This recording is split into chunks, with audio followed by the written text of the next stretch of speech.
Assalamualaikum warahmatullahi taala wabarakatuh.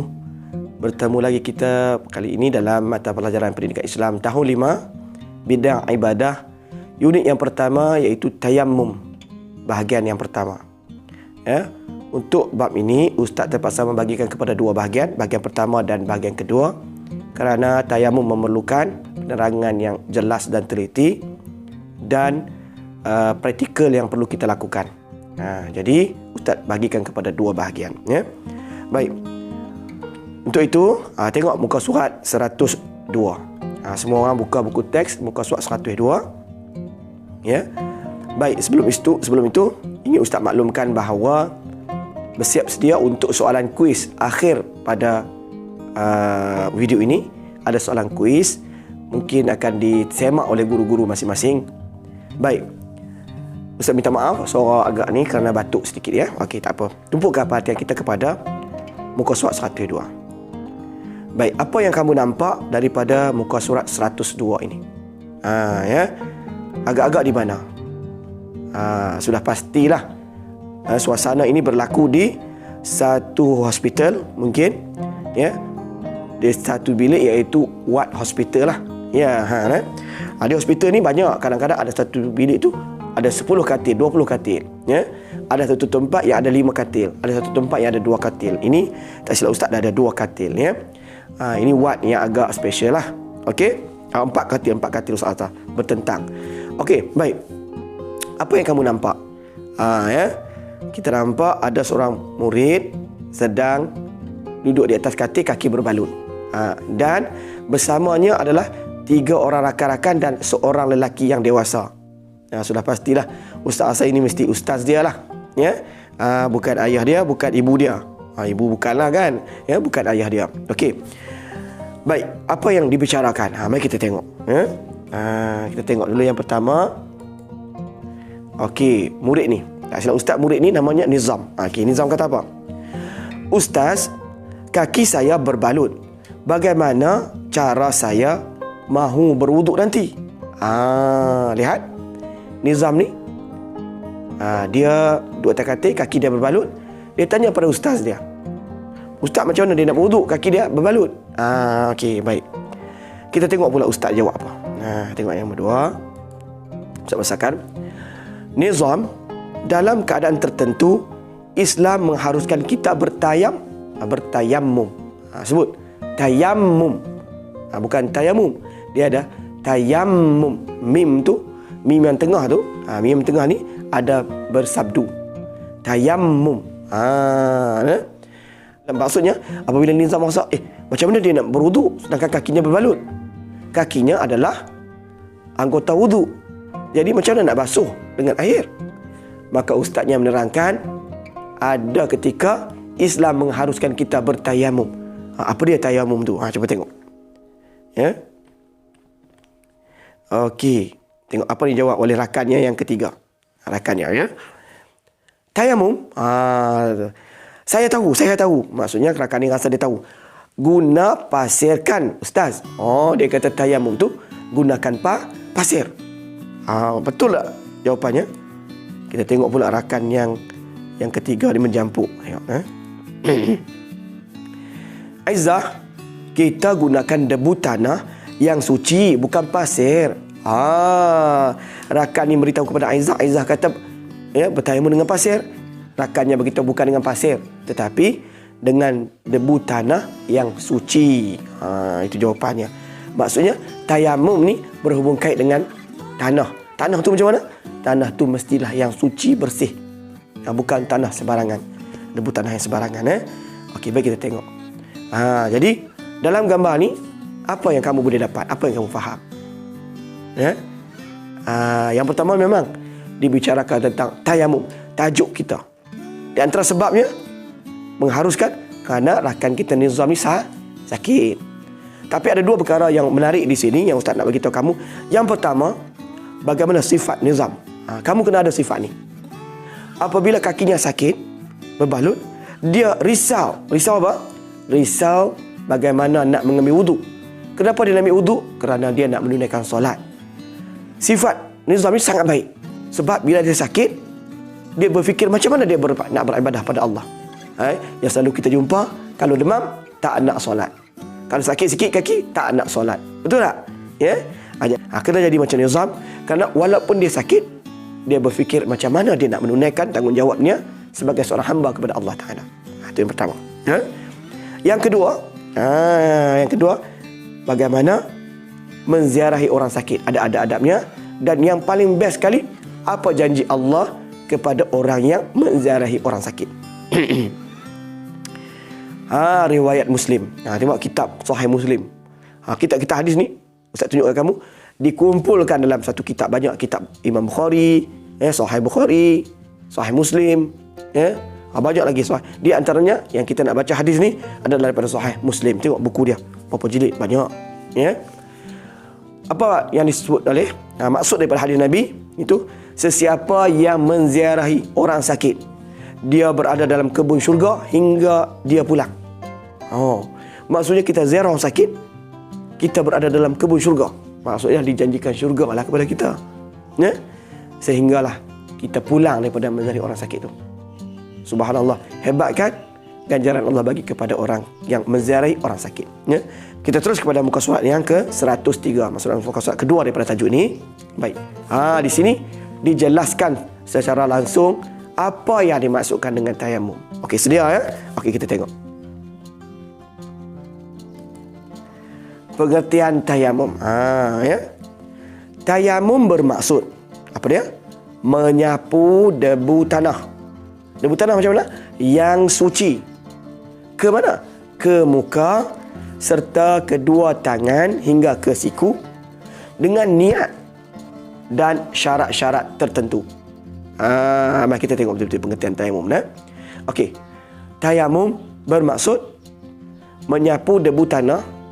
Apa yang disapukan? Apa yang disapu? Debu tanah. Ingat. Debu tanah macam mana? Yang suci. Nak sapu ke mana? Ke muka. Kemudian kedua-dua tangan hingga ke siku. Kemudian mesti ada niat. Kemudian dan syarat-syarat tertentu. Ada 7 benda yang perlu ingat. Pertama, menyapu debu. Yang kedua, debu suci. Ke mana nak sapu? Ke muka, kedua belah tangan hingga ke siku. Dengan apa? Dengan niat dan syarat-syaratnya. Ada 6. 6 benda yang berturutan kamu kena ingat. Senang. InsyaAllah. Baik. Kita tengok seterusnya. Habis pengertian dia. Di manakah dalil yang kata kita boleh guna debu tanah untuk kita bersuci? Diambil daripada ayat Quran Suratul Ma'idah ayat yang ke-6. Daripada firman Allah Subhanahu wa taala, A'udzubillahi minasyaitonir rajim. Bismillahirrahmanirrahim. Falam tajidu ma'an fatayammamu sa'idan tayyiba. Suratul Ma'idah ayat yang ke-6. Mari kita tengok apakah maksudnya.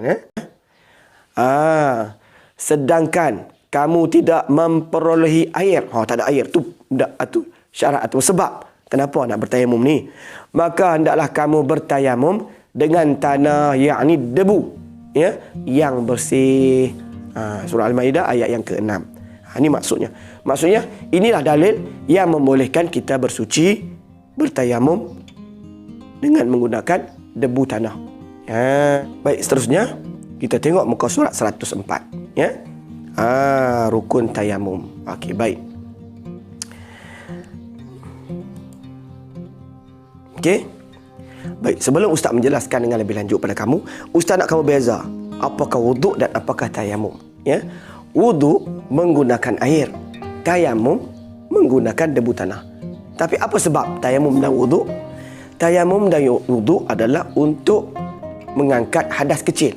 Bermaksud kalau kamu nak solat, kamu nak solat, kemudian kamu tadi pergi tandas, kentut, ni wuduk dah tak ada. Wuduk dah tak ada. Ada hadas kecil sekarang. Maka kamu kena berwuduk. Ambil air semayang. Macam kita selalu ambil air semayang tu, baru kita boleh solat. Ketika mana nak buat tayamum? Tayamum ketika mana kita tak boleh nak guna air. Kita ada masalah yang kita bincangkan nanti. Nanti Ustaz akan bincangkan tajuk dia. Sebab-sebab apa yang kita nak boleh tukar daripada kita ambil wuduk ni, kita bertayamum guna debu tanah. Okey, sekarang kita bincang dengan rukun tayamum. Baik, yang pertama rukun tayamum. Rukun tayamum. Okey, iaitu berniat. Macam mana niat tu? Nawaitu tayammuma listibahati fardhis salati lillahi ta'ala. Susah tak? Agak susah kan? Ya, kita pertama kali berjumpa dan kita jarang melakukan tayamum. Tapi tak apa. Ini lafaz niatnya. Kalau tak ingat pun tak apa. Tetapi yang paling penting adalah lafaz ataupun niat dalam hati tu. Apa dia? Sahaja aku bertayamum untuk mengharuskan solat kerana Allah Ta'ala. Sahaja aku bertayamum untuk mengharukan solat kerana Allah Ta'ala. Tu yang pertama. Yang kedua, menyapu debu tanah yang suci ke seluruh muka. Nanti Ustaz akan tunjukkan.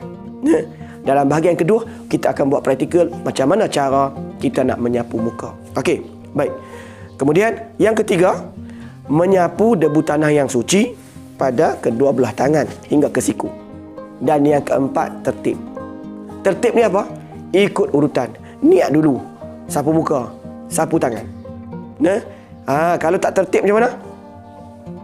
Sapu tangan dulu, kemudian sapu muka, kemudian niat. Tak tertib, tak sah tayamum tu. Tertib, kena ikut aturan dia. Niat, sapu muka, sapu tangan. Habis, tertib, ada 4. Mari kita tengok apa beza dengan rukun wuduk pula. Rukun wuduk, ingat, wuduk menggunakan air, tayamum menggunakan debu tanah. Tujuan yang sama, nak mengangkatkan hadas kecil untuk kita menunaikan solat. Ketika mana nak tak mau guna wuduk, nak guna tayamum, itu nanti kita tengok sebab-sebabnya. Okey, tengok. Rukun wuduk ada apa? Ada 6. Ingat, wuduk 6, tayamum 4. Apa beza dia? Niat sama, tertib sama. 1 dengan 6, satu niat dan tertib sama. Ada. Apa bezanya? 2 saja, iaitu dia tengah-tengah ni. Niat-niat lain lah, ya. Niat tayamum, niat wuduk lah. Tapi niat tu ada. Rukun, salah satu rukun. Baik, kemudian tengok. Membasuh muka, kemudian membasuh kedua belah tangan. Kaki tak ada. Kepala tak ada, kaki tak ada. Dalam tayamum. Maksudnya tayamum ni bukan membasuh muka, menyapu muka. Kalau wuduk membasuh muka, dan kaki sama, tangan sama, membasuh kedua belah tangan. Yang sana tayamum menyapu kedua belah tangan. Boleh beza tak? Ustaz tunjuk supaya kamu nampak perbezaan. Tapi tujuan yang sama, iaitu untuk mengangkat hadas kecil untuk menunaikan solat. Baik, seterusnya mari kita tengok apakah sunat dia. Sunat tayamum. Baik, yang pertama kita mesti membaca basmalah, iaitu bismillahirrahmanirrahim. Dalam wuduk pun sama, bismillahirrahmanirrahim kan. Pakai ni bismillahirrahmanirrahim. Yang kedua, menyapu muka daripada atas ke bawah. Daripada atas ke bawah. Kalau wuduk kita boleh basuh macam-macam, ikut sukalah. Macam mana kan? Habis kena semua. Tapi untuk tayamum, kita guna daripada atas ke bawah. Okey, yang ketiga. Yang ketiga, menipiskan debu pada tapak tangan. Macam mana? Macam tu. Nanti kita akan belajar praktikal pada bahagian yang kedua nanti, ya, insya-Allah. Kemudian yang keempat, merenggangkan jari ketika kita menepuk debu. Debu kita tak tu kita tepuk. Mesti jarangkan, ya. Jangan macam ni, nanti tak kena celah ni, tak dapat kesempurnaan. Okey. Baik. Kemudian mendahulukan anggota kanan dan kiri lah untuk tangan, ya. Kemudian menghadap arah kiblat. Kalau kita mampu, kita ada arah kiblat, dapat sunat, ya. Kemudian membaca doa wuduk setelah selesai bertayamum. Baca doa wuduk macam kita duk baca ketika wuduk. Apa doa dia? Ingat tak? Asyhadu an la ilaha illallah wahdahu la syarikalah wa asyhadu anna Muhammadan abduhu wa rasuluh. Allahumma ij'alni minat tawwabin waj'alni minal mutatahhirin waj'alni min ibadikas salihin. Itu doa dia. Selalu duduk baca dalam wuduk. Sama dalam tayamum pun kita baca, insya-Allah. Itu adalah perkara sunat. Okey, baik. Habis bab sunat. Kemudian mari kita tengok sebab yang mengharuskan tayamum. Yang pertama, tiada air setelah berusaha mencari.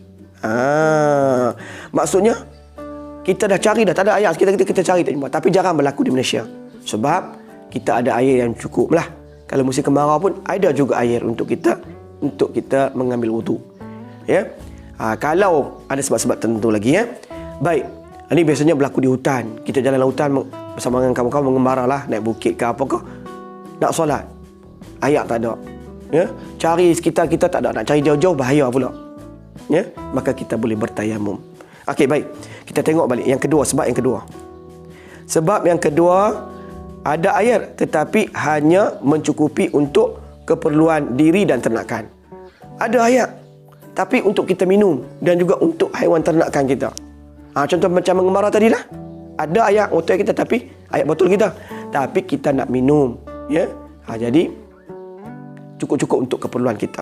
Okey, itu yang kedua. Ini pun jarang berlaku lah. InsyaAllah cukup kita di Malaysia lah. Baik, yang ketiga, jarak tempat ada air terlalu jauh. Ustaz tukar buat perumpamaan juga. Dari lautan, kita cari air tak ada. Kan? Kita tak tahu tak mana air tu. Kita masuk hutan, sungai tak tahu tak mana, kita cari dah. Tak ada. Lepas tu kita ada air, tapi untuk kita minum saja. Kita nak berwuduk macam mana? Tak boleh. Kemudian kita tahu kalau kita keluar dari hutan ni kita akan jumpa air tu, tapi jauh. Jauh sangat. Waktu dah masuk, dekat nak habis tu solat. Jadi kita perlu segerakan solat. Maka kita boleh bertayamum. Nampak? 3 sebab tu, ya? Berturutan, Tapi jarang berlaku. Ustaz katakan jarang berlaku di Malaysia. Tapi kita ambil tahu benda ni. Okey. Yang keempat, ni banyak. Terhalang dari menggunakan air disebabkan sakit. Yang kita nak bicarakan ni. Atau ada musuh berdekatan dengan tempat air. Jarang berlakulah ini. Tapi yang sakit tu memang ada, ya. Macam Nizam tadi yang duduk di atas katil, kakinya terhalang daripada terkena air, maka dia boleh bertayamum. Okey. Kalau tangan luka lagi lah, tak ada kena air. Kalau kena air, dia kembang ataupun lebih akan menyebabkan darah mengalir kembali dan sebagainya, maka dibolehkan bertayamum, ya. Bertayamum, dia bolehkan bertayamum. Ni yang kata disebabkan dengan sakit. Banyak yang orang amalkan ketika sakit, mudah. Okey. Sebab itu Islam ni memudahkan sesuatu yang sukar, Allah permudahkan. Yang penting kita nak ke tak nak melakukan ibadah kepada Allah Subhanahu Wa Taala. Baik. Ini yang selalu digunakan, ya. Baik. Yang kelima, cuaca yang terlalu sejuk sehingga memudaratkan, ya. Cuaca sejuk ni bermaksud kalau kita ambil wuduk juga boleh menyebabkan pembekuan darah. Sejuk sangat, ya. Atau menyebabkan boleh jadi demam. Maka kita diharuskan bertayamum. Jarang juga berlaku di Malaysia, ya. Ini berlaku di tempat-tempat yang cuaca dia memang cuaca sejuk, ada salji dan sebagainya, dibolehkan, ya. Jadi itulah di antaranya 5 sebab mengapa dibolehkan untuk kita tidak berwuduk menggunakan air, kita tukar guna debu tanah yang dinamakan sebagai tayamum. Jelas tak pada kamu? Mudah-mudahan jelas. Okey, untuk seterusnya Ustaz akan buat ujian. Okey, sediakan buku kamu, buku tulis nombor 1 sampai 8 di bawah. Sediakan tempat untuk tulis jawapan. Okey, kemudian serah kepada guru kamu lah untuk disemak. Okey, baik, sedia, ya. Yang pertama, jika berwuduk menggunakan air, tayamum menggunakan apa? Kita dah bincang. Okey, A pasir, B tepung, C debu tanah. Okey. Seterusnya. Sedia? Soalan kedua. Tayamum adalah ganti kepada A wuduk, B solat, C puasa. Yang mana satu? Pilih. Berapakah anggota tayamum? Tadi Ustaz sebut tadi, berapa anggota yang disentuh? Anggota ni apa dia? Kepala, kaki, tangan, perut kot, ya, termasuk anggota kah? Ya. Apa? 2 anggota kah? B 3 anggota kah? C 4 anggota kah yang terlibat dalam bertayamum? Okey. Dah? Okey, yang keempat. Antara anggota di bawah yang manakah bukan anggota tayamum? Mana bukan anggota tayamum? Ya. A muka, B tangan, C kaki. Yang mana bukan tayamum? Kita tak payah sapu debu tanah pada anggota tu kalau masa tayamum. Okey. Yang keempat, berapakah rukun tayamum? Tadi Ustaz tunjuk dah perbezaan rukun wuduk dengan rukun tayamum. A 5, B 4, C 3. Seterusnya, di antara berikut manakah rukun tayamum? A menyapu air ke muka, B menyapu debu tanah ke muka, C menyapu debu tanah ke kaki. Yang mana satu? Okey. Ketujuh, manakah sebab diharuskan kita bertayamum? A. Terdapat debu tanah yang banyak. Ada debu tanah yang banyak, kita pun nak bertayamum. Okey. B. Malas untuk berwuduk. Ada yang malas lah untuk berwuduk. Tak maulah kena air ni. Kita pun nak bertayamum. Boleh tak? C. Terhalang dari menggunakan air kerana sakit. Pilih jawapan yang mana? Senang saja kan? Yang ke-8, sekiranya cuaca terlalu sejuk yang memudaratkan, ya, bolehkah kita bertayamum? A. Diharuskan. B. Tidak diharuskan. Dua saja jawapan. Pilih mana satu, A ke B. Jadi setakat itu dulu untuk bahagian pertama unit 1 tayamum dalam bidang ibadah pendidikan Islam tahun 5. Mudah-mudahan kamu dapat memahaminya. Okey, kalau tak faham boleh tulis komen di bawah, ya. Insya-Allah ustaz akan menjawab sekadar yang boleh, insya-Allah. Jadi bertemu lagi, selamat belajar, jaga diri kamu. Ingat, ilmu akan membawa kamu ke syurga, insya-Allah. Assalamualaikum warahmatullahi taala wabarakatuh.